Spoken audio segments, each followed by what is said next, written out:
ನಮಸ್ತೆ ಗೆಳೆಯರೆ, ಮೊದಲಿಗೆ ನೀವೊಂದು ವಿಡಿಯೋವನ್ನು ನೋಡಿ, ಆಮೇಲೆ ಆ ಬಗ್ಗೆ ಪೂರ ಮಾತಾಡೋಣ. ಯಾಕಂದರೆ ನಾವು ಸ್ಕೂಲಿಗೆ ಹೋಗುವಂತಹ ಟೈಮಲ್ಲಿ ನಮ್ಮ ಅಪ್ಪ ಅಥವಾ ಅಮ್ಮ ನಮ್ಮನ್ನು ಬಿಡೋದಕ್ಕೆ ಸ್ಕೂಲ್ವರೆಗೂ ಬರ್ತಾಯಿದ್ರು. ಆಮೇಲೆ ನಾವು ಕಾಲೇಜಿಗೆ ಹೋದ್ವಿ, ಆಗಲೂ ಕೂಡ ಅಪ್ಪ ಅಥವಾ ಅಮ್ಮ ನಮ್ಮ ಜೊತೆ ಬಂದು ಕಾಲೇಜಿನವರೆಗೂ ಬಿಟ್ಟು ವಾಪಸ್ ಹೋಗ್ತಾಯಿದ್ರು. ಒಂದು ವೇಳೆ ನಾವು ಅಥವಾ ನೀವು ಬೇರೆ ಊರಲ್ಲಿ ಓದೋದಕ್ಕೆ ಅಥವಾ ಕೆಲಸಕ್ಕೆ ಹೋಗ್ತೀವಿ ಅಂದರೆ ಆಗಲೂ ಕೂಡ ಬಸ್ ಸ್ಟ್ಯಾಂಡ್ ಅಥವಾ ರೈಲ್ವೆ ಸ್ಟೇಷನ್ವರೆಗೂ ಬಂದು ನಾವು ಸೇಫ್ ಆಗಿ ಬಸ್ ಹತ್ತಿದ ಮೇಲೇನೆ ಅವರು ಮನೆಗೆ ಹೋಗ್ತಾಯಿದ್ರು. ಆಮೇಲೆ ಎಜುಕೇಷನ್ ಕಂಪ್ಲೀಟ್ ಮಾಡಿ ಫಾರಿನ್ಗೆ ಹೋಗ್ತಿದ್ವಿ ಅಂದಾಗಲೂ ಕೂಡ ಅವರು ನಮ್ಮನ್ನು ಏರ್ಪೋರ್ಟ್ವರೆಗೂ ಕೂಡ ಬಂದು ಕಳಿಸಿಕೊಡ್ತಾ ಇದ್ರು. ಇನ್ನು ಸಣ್ಣ ಪುಟ್ಟ ಖುಷಿಗಳನ್ನು ನಮ್ಮ ಅಪ್ಪ ಅಮ್ಮ ನಮಗಾಗಿ ಕ್ರಿಯೇಟ್ ಮಾಡ್ತಾ ಇದ್ರು. ಮಕ್ಕಳಿಗೆ ಯಾವಾಗಲೂ ಏನಾದ್ರೊಂದು ಕೊಡಿಸೋದ್ರಲ್ಲೇ ಜೀವನದ ಆನಂದವಿರ್ತಾ ಇತ್ತು. ಸಾಯಂಕಾಲ ತಂದೆ ಮನೆಗೆ ಬಂದ ತಕ್ಷಣ ಮಕ್ಕಳು ಮನೆಗೆ ಬಂದ್ರಾ ಅನ್ನೋದ್ರಲ್ಲೇ ಅವರಿಗೆ ಮಕ್ಕಳ ಮೇಲೆ ಎಷ್ಟು ಪ್ರೀತಿ ಇದೆ ಅನ್ನೋದು ಗೊತ್ತಾಗ್ತಾ ಇತ್ತು. ಆದರೆ ಇಲ್ಲೊಂದು ವಿಡಿಯೋ ಇದೆ, ನೋಡ್ಕೊಂಡು ಬನ್ನಿ. तारीख तक कराना पड़ेगा हमें, या तो आप 20 तारीख से पहले आ जाओ। अच्छा 20 तारीख से पहले तो हाँ। देखते हैं, अभी मैं आपको बताती हूँ ना। हाँ जी हाँ जी, अच्छे से हो गया ना सारा काम? हाँ बिल्कुल अच्छे से हो गया। ठीक है, तो मैं ऐसे बोल रही थी ना, आप मुझे वीडियो भी भेज दो। ठीक है भेज दूँगा। या आपके आने पे होगा सारा काम। हाँ बाकी तो आप आ लोगे जब होगा ना। ये संस्कार हुआ है। अभी तो संस्कार हुआ है। अभी और कितना टाइम लगेगा? तो हम लोग देखिए नहाएंगे और नहाए के चूल्हा जलाएंगे। नहीं अभी तो है ना कि किताब और नहीं दे दी।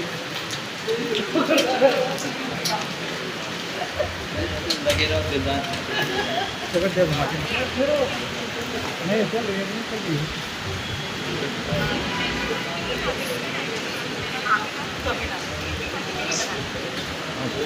बस 10-15 मिनट में हो जाएंगे।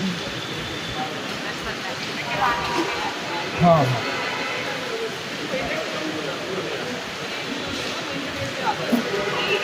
ಈ ವಿಡಿಯೋ ಒಬ್ಬ ಮಗಳಿನದು. ಅಂದರೆ ಅದನ್ನು ನೋಡಿದರೆ ನಿಮಗೆ ಅರ್ಥವಾಗಬಹುದು. ಅಪ್ಪ ಅಮ್ಮ ಆದವರು ತಮ್ಮ ಇಡೀ ಜೀವನವನ್ನು ತಮ್ಮ ಮಕ್ಕಳಿಗಾಗಿ ದಾರಿ ಎರಿತಾರೆ. ಅವರ ಭವಿಷ್ಯಗಳನ್ನು ರೂಪಿಸೋದಕ್ಕಾಗಿ ಕಷ್ಟಪಟ್ಟು ದುಡಿತಾನೆ ಇರ್ತಾರೆ. ಆದರೆ ಅಂತಹ ಅಪ್ಪ ಅಮ್ಮನಿಗೆ ಕೊಡೋದಕ್ಕೆ ಮಕ್ಕಳ ಹತ್ರ ಟೈಮ್ ಇರೋದಿಲ್ಲ. ಎಷ್ಟು ಅಂದರೆ ಅವರ ಅಂತ್ಯಕ್ರಿಯೆಗೂ ಬರೋದಕ್ಕೆ ಆಗದಷ್ಟು. ಇದು ಕೇವಲ ಒಂದು ವಿಡಿಯೋ ಅಲ್ಲ, ನಮ್ಮ ಸಮಾಜದ ದಾರುಣ ಮನಸ್ಥಿತಿಗಳನ್ನು ತೆರೆದಿಡುವಂತಹ ಒಂದು ನಗ್ನ ಸತ್ಯ.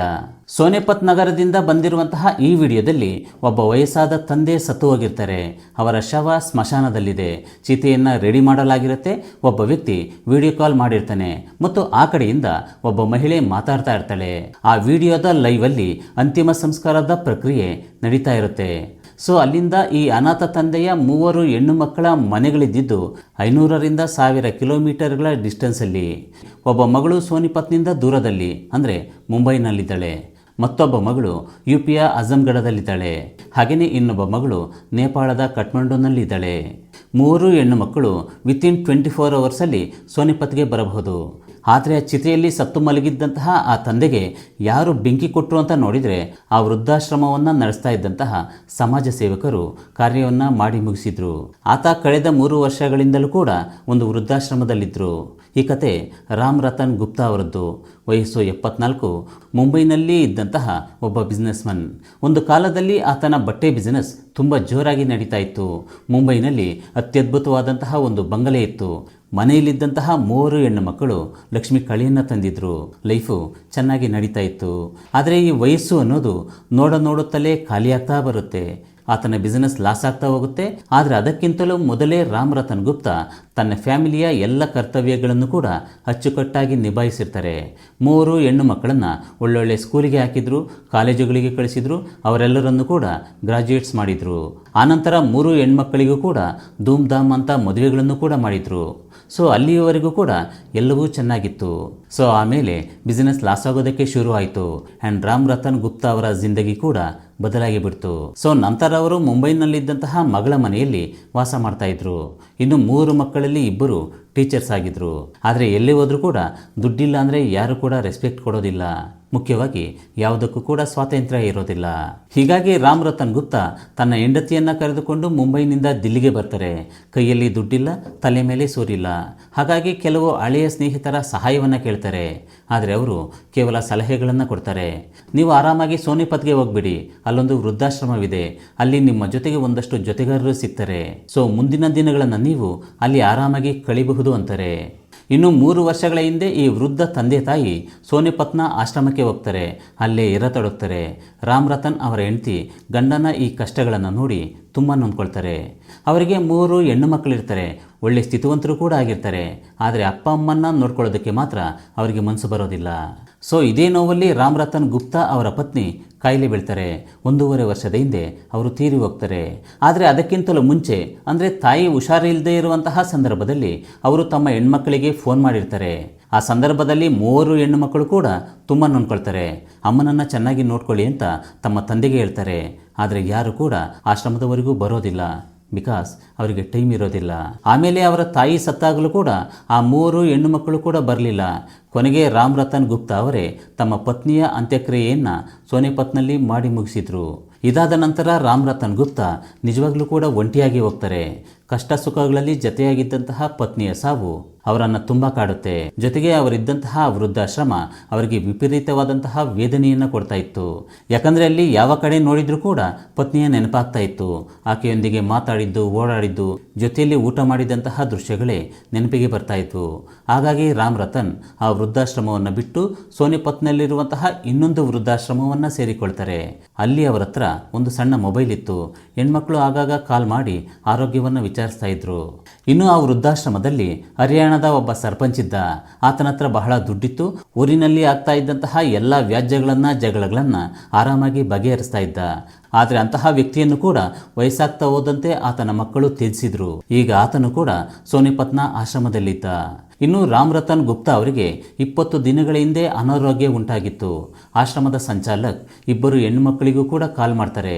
ನಿಮ್ಮ ತಂದೆಯ ಆರೋಗ್ಯ ತೀರಾ ಕ್ರಿಟಿಕಲ್ ಆಗಿದೆ, ಹಾಸ್ಪಿಟಲ್ಗೆ ಕರ್ಕೊಂಡು ಹೋಗಿದ್ದೀವಿ, ನೀವು ಕೂಡ ಬಂದರೆ ಚೆನ್ನಾಗಿರುತ್ತೆ ಅಂತಾರೆ. ಅದಕ್ಕೆ ಟೀಚರ್ಗಳಾಗಿದ್ದಂತಹ ಈ ಹೆಣ್ಮಕ್ಳು ಹೇಳ್ತಾರೆ, ನೀವು ಅವರನ್ನು ಹಾಸ್ಪಿಟಲ್ಗೆ ಸೇರಿಸಿ. ಸರಿ ಹೋಗ್ತಾರೆ, ನಮಗಿಲ್ಲಿ ಲೀವ್ ಕೊಡ್ತಾ ಇಲ್ಲ ಅಂತ ಹೇಳ್ತಾರೆ. ಸೊ ವೃದ್ಧಾಶ್ರಮದ ಜನ ಅವರಿಗೆ ಟ್ರೀಟ್ಮೆಂಟ್ ಕೊಡಿಸಿ ಮತ್ತೆ ವಾಪಸ್ ಆಶ್ರಮಕ್ಕೆ ಕರ್ಕೊಂಡು ಬರ್ತಾರೆ. ಆದರೆ ಮೊನ್ನೆ ಸೋಮವಾರ ಮಾತ್ರ ರಾಮ್ ರತನ್ ಅವರ ಆರೋಗ್ಯ ತೀರಾ ಹದಗೆಟ್ಟು ಬಿಡ್ತು. ಆಶ್ರಮದಿಂದ ಹೆಣ್ಣು ಮಕ್ಕಳಿಗೆ ಕಾಲೋಯ್ತು. ಅದಕ್ಕೆ ಅವರು ಸರಿ ಹೋಗ್ತಾರೆ ಬಿಡಿ ಅಂತ ಉತ್ತರವನ್ನು ಕೊಟ್ಟರು. ಆದರೆ ಮಂಗಳವಾರ ರಾಮ್ ರತನ್ ಗುಪ್ತಾ ತೀರಾ ಅನಾರೋಗ್ಯದಿಂದಾಗಿ ಜೀವ ಬಿಟ್ಟರು. ಸರಿ, ಇನ್ನೇನಿದೆ, ಈಗ ಮಕ್ಕಳು ಹೇಗಿದ್ರೂ ಬಂದೇ ಬರ್ತಾರೆ ಅಂದ್ಕೊಂಡು ಆಶ್ರಮದ ಸಂಚಾಲಕ್ ಆ ಹೆಣ್ಣು ಮಕ್ಕಳಿಗೆ ಮತ್ತೆ ಫೋನ್ ಮಾಡ್ದ. ಹೀಗೀಗೆಲ್ಲ ಆಯಿತು, ನಿಮ್ಮ ತಂದೆ ಇನ್ನಿಲ್ಲ ಅಂತ ಹೇಳಿ ನೀವು ಬರೋದಾದರೆ ನಿಮ್ಮ ತಂದೆಯ ಬಾಡಿಯನ್ನು ಹಾಸ್ಪಿಟಲ್ನ ಫ್ರೀಝರ್ನಲ್ಲಿ ಇಡೋದಕ್ಕೆ ಹೇಳ್ತೀವಿ. ಆರಾಮಾಗಿ ಬಾಡಿ 1-2 ದಿನ ಇರುತ್ತೆ. ಆ್ಯಂಡ್ ನೀವು ಬಂದ ಮೇಲೆ ಅಂತ್ಯಕ್ರಿಯೆಗಳನ್ನು ಮಾಡೋಣ ಅಂತ ಹೇಳ್ತಾರೆ. ಅದಕ್ಕೆ ಆ 3 ಹೆಣ್ಮಕ್ಳು ಹೇಳ್ತಾರೆ, ನಾವಿಲ್ಲಿ ಬ್ಯುಸಿ ಇದ್ದೀವಿ, ಟೈಮ್ ಇಲ್ಲ, ಅಂತ್ಯಕ್ರಿಯೆಗೆ ನಾವು ಬರೋದಕ್ಕಾಗಲ್ಲ. ಅದಕ್ಕೆ ವೃದ್ಧಾಶ್ರಮದ ಸಂಚಾಲಕ ಹೇಳ್ತಾನೆ, ಸರಿ ಮೇಡಮ್, ನಾವೀಗ ಏನು ಮಾಡೋದು? ಅದಕ್ಕೆ ಆ 3 ಹೆಣ್ಮಕ್ಳು ಹೇಳ್ತಾರೆ, ಒಂದು ಕೆಲಸ ಮಾಡಿ, ನೀವೇ ಅಂತ್ಯ ಸಂಸ್ಕಾರವನ್ನು ಮಾಡಿಬಿಡಿ. ತೀರಾ ಏನು ಇಲ್ದರ ಥರ ಅಂತ್ಯ ಸಂಸ್ಕಾರವನ್ನು ಮಾಡೋದಕ್ಕೆ ಹೋಗಬೇಡಿ. ಬಾಕಿ ಎಲ್ಲರೂ ಕೂಡ ಹೇಗೆ ಮಾಡ್ತಾರೋ ಅದೇ ಥರ ಅಂತ್ಯ ಸಂಸ್ಕಾರವನ್ನು ಮಾಡಿ. ಮತ್ತು ದುಡ್ಡಿನ ಬಗ್ಗೆ ಆಲೋಚನೆ ಮಾಡೋದಕ್ಕೆ ಹೋಗಬೇಡಿ. ದುಡ್ಡನ್ನು ನಾವು ಕಳಿಸ್ತಾ ಇದ್ದೀವಿ, 5100 ರೂಪಾಯಿ.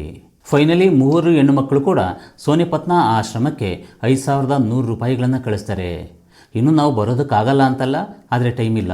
ಅವರು ನಮಗೆ ಜನ್ಮ ಕೊಟ್ಟ ತಂದೆ, ಅವರ ಅಂತ್ಯಕ್ರಿಯೆಯನ್ನು ನಾವು ಬರದೇ ಇದ್ದರೂ ಕೂಡ ನೀವು ಚೆನ್ನಾಗಿ ಮಾಡಬೇಕು. ಸರಿ, ಒಂದು ಕೆಲಸ ಮಾಡಿ, ಸ್ಮಶಾನಕ್ಕೆ ಹೋದ ಮೇಲೆ ಅಂತ್ಯಕ್ರಿಯೆಯ ಒಂದು ವಿಡಿಯೋವನ್ನು ಮಾಡೋಣ. ಬಾಡಿಯನ್ನು ಚಿತೆ ಹತ್ರಕ್ಕೆ ತರೋದು, ಅದಕ್ಕೆ ಬೆಂಕಿ ಕೊಡೋದು ಎಲ್ಲವನ್ನ. ಆದರೆ ಬೆಂಕಿಯನ್ನು ಕೊಡುವಾಗ ವಿಡಿಯೋ ಕಾಲ್ ಮಾಡಿ. ನಾವೆಲ್ಲ ಹೆಣ್ಮಕ್ಳು ಕೂಡ ನಮ್ಮ ಮನೆಗಳಲ್ಲಿ ಕೂತ್ಕೊಂಡು ನಮ್ಮ ತಂದೆಯ ಅಂತಿಮ ಸಂಸ್ಕಾರವನ್ನು ನೋಡ್ತೀವಿ ಅಂತಾರೆ. ಆ್ಯಂಡ್ ಇದನ್ನು ಕೇಳಿದಂತಹ ವೃದ್ಧಾಶ್ರಮದ ಜನ ಶಾಕ್ ಆಗಿ ಹೋಗ್ತಾರೆ. ತಾಯಿಯ ಸಾವಾಗಿತ್ತು, ಮಕ್ಕಳು ಬರಲಿಲ್ಲ. ತಂದೆಗೆ ಹುಷಾರಿಲ್ಲ ಅಂತ ಹೇಳಿದ್ದಾಯಿತು, ಆಗಲೂ ಕೂಡ ಆ ಹೆಣ್ಮಕ್ಳು ಬರಲಿಲ್ಲ. ಕೊನೆಗೆ ತಂದೆ ಸತ್ತು ಹೋಗಿದ್ದಾರೆ, ಅಂತ್ಯಕ್ರಿಯೆಗಾದರೂ ಬನ್ನಿ ಅಂದರೆ ಆಗಲೂ ಕೂಡ ಆ ಮಕ್ಕಳು ಬರೋದಕ್ಕೆ ಮನಸ್ಸೇ ಮಾಡಲಿಲ್ಲ. ಸರಿ, ವೃದ್ಧಾಶ್ರಮದ 10 ಜನ ರಾಮ್ ರತನ್ ಅವರ ಬಾಡಿಯನ್ನು ಸೋನಿಪತ್ನ ಸ್ಮಶಾನಕ್ಕೆ ತೆಗೆದುಕೊಂಡು ಹೋಗ್ತಾರೆ. ಚಿತೆಯನ್ನು ರೆಡಿ ಮಾಡಲಾಗುತ್ತೆ. ಆಗ ಸಂಚಾಲಕ್ಕೆ ಆ ಹೆಣ್ಣು ಮಕ್ಕಳು ಹೇಳಿದಂತಹ ಮಾತುಗಳು ನೆನಪಾಗ್ತವೆ. ನಮ್ಮ ತಂದೆಯ ಅಂತ್ಯಕ್ರಿಯೆಯನ್ನು ಲೈವಲ್ಲಿ ನೋಡ್ತೀವಿ ಎಂದಿರ್ತಾರೆ. ಹೀಗಾಗಿ ಆತ ಅವರಿಗೆ ವಿಡಿಯೋ ಕಾಲನ್ನು ಮಾಡ್ತಾನೆ. ಆ ಕಡೆಯಿಂದ ರಿಸೀವ್ ಮಾಡಿದಂಥ ಮಗಳು ತನ್ನ ತಂದೆಯ ಅಂತ್ಯಕ್ರಿಯೆಯನ್ನು ಲೈವ್ನಲ್ಲಿ ನೋಡ್ತಾ ಇರ್ತಾಳೆ. ಇನ್ನು ವಿಡಿಯೋ ಕಾಲ್ನಲ್ಲಿ ಆ ಮಗಳು ಸುಮ್ಮನೆ ನೋಡಿದರೆ ಚೆನ್ನಾಗಿತ್ತು, ಆದರೆ ಯಾಕೆ ತನ್ನ ತಂದೆಯ ದೇಹ ಬೆಂಕಿಯಲ್ಲಿ ಉರಿತಾ ಇರೋದನ್ನು ನೋಡಿ ಮಗಳು ಕೇಳ್ತಾಳೆ, ಇನ್ನೂ ಇದೆಲ್ಲ ಎಷ್ಟೊತ್ತಾಗುತ್ತೆ ಅಂತ. ಆಕೆ ತನ್ನ ತಂದೆಯ ಅಂತ್ಯಕ್ರಿಯೆಗೆ ಬಂದಿರೋದಿಲ್ಲ, ತನ್ನ ತಂದೆ ಹಾಸ್ಪಿಟಲ್ನಲ್ಲಿದ್ದಾಗ ಕೊನೆಯ ಗಳಿಗೆಯಲ್ಲಿ ಆತನನ್ನು ನೋಡೋದಕ್ಕೂ ಕೂಡ ಬಂದಿರೋದಿಲ್ಲ. ಆದರೆ ಈಗ ಆಕೆ ಮೊಬೈಲನ್ನು ಕೈಯಲ್ಲಿ ಇಟ್ಕೊಂಡು ಮನೇಲಿ ಕೂತಿದ್ದಾಳೆ. ತನ್ನ ತಂದೆಯ ಅಂತ್ಯಕ್ರಿಯೆಯನ್ನು ವಿಡಿಯೋ ಕಾಲ್ನಲ್ಲಿ ನೋಡ್ತಾ ಇದ್ದಾಳೆ. ಆದರೂ ಕೂಡ ಆಕೆಗೆ ತುಂಬ ಅರ್ಜೆಂಟ್. ಯಾಕಂದರೆ ಆಕೆ ಸ್ನಾನ ಮಾಡಬೇಕಂತೆ, ಊಟ ಮಾಡಬೇಕಂತೆ, ಪೂಜೆ ಮಾಡಬೇಕಂತೆ. ಅದನ್ನೇ ಆಕೆ ವಿಡಿಯೋದಲ್ಲಿ ಹೇಳ್ತಾ ಜಲ್ದಿ ಇದೆಲ್ಲವನ್ನು ಕೂಡ ಮುಗಿಸಿ, ನನಗೆ ಜಾಸ್ತಿ ಕೆಲಸ ಇದೆ ಅಂತ ಹೇಳತೊಡಗ್ತಾಳೆ. ಸೊ ಇಲ್ಲಿಗೆ ಈ ಅಂತ್ಯಕ್ರಿಯೆಯ ಲೈವ್ ಮುಗಿದು ಹೋಗುತ್ತೆ. ಫ್ರೆಂಡ್ಸ್, ಎಲ್ಲರ ಜೀವನದಲ್ಲೂ ಕೂಡ ಕೊನೆಗೊಂದು ಸತ್ಯ ಇದೆ, ಅದು ಸಾವು. ಅದು ಎಲ್ಲರಿಗೂ ಬರುತ್ತೆ, ಯಾವಾಗ ಬೇಕಾದರೂ ಬರುತ್ತೆ. ಹಾಗೆಯೇ ಜೀವನದ ಇನ್ನೊಂದು ಸತ್ಯವೂ ಕೂಡ ನಮ್ಮೆದುರಿಗಿದೆ, ಅದು ವಯಸ್ಸು. ಇವತ್ತಿನ ಮಗು ನಾಳೆ ಯುವಕನಾಗ್ತಾನೆ, ನಂತರ ವಯಸ್ಕನಾಗ್ತಾನೆ, ಆಮೇಲೆ ವೃದ್ಧನಾಗ್ತಾನೆ. ಇನ್ನು ಇವತ್ತಿನ ತಂದೆ ತಾಯಿ ಒಂದು ಕಾಲದಲ್ಲಿ ಯುವಕರು, ಆ್ಯಂಡ್ ಇವತ್ತಿನ ಯುವಕರು ಮುಂದಿನ ಕಾಲದ ವೃದ್ಧರು. ಸೊ ಕರ್ಮ ಅನ್ನೋದು ಎಲ್ಲರಿಗೂ ಕೂಡ ವಾಪಸ್ ಬಂದೇ ಬರುತ್ತೆ. ಇವತ್ತು ಅವರು ತಮ್ಮ ತಂದೆ ತಾಯಿಯನ್ನು ವೃದ್ಧಾಶ್ರಮದಲ್ಲಿ ಬಿಟ್ಟಿರಬಹುದು, ಅವರಿಗೆ ಟೈಮ್ ಇಲ್ಲದೆ ಇರಬಹುದು, ಅಂತ್ಯಕ್ರಿಯೆಗೆ ಬರೋದಕ್ಕೆ ವ್ಯವಧಾನ ಇಲ್ಲದೆ ಇರಬಹುದು. ಆದರೆ ಅವರಿಗೂ ಕೂಡ ಒಂದು ದಿನ ಬರುತ್ತೆ, ಆಗ ಅವರ ಮಕ್ಕಳಿಗೇನೆ ಅವ್ರ ಹತ್ರ ಬರೋದಕ್ಕೆ ಟೈಮ್ ಇರೋದಿಲ್ಲ, ಅವರ ಫೋನ್ ಕಾಲ್ ರಿಸೀವ್ ಮಾಡೋದಕ್ಕೆ ಮನಸ್ಸಿರೋದಿಲ್ಲ. ನಮಸ್ಕಾರ.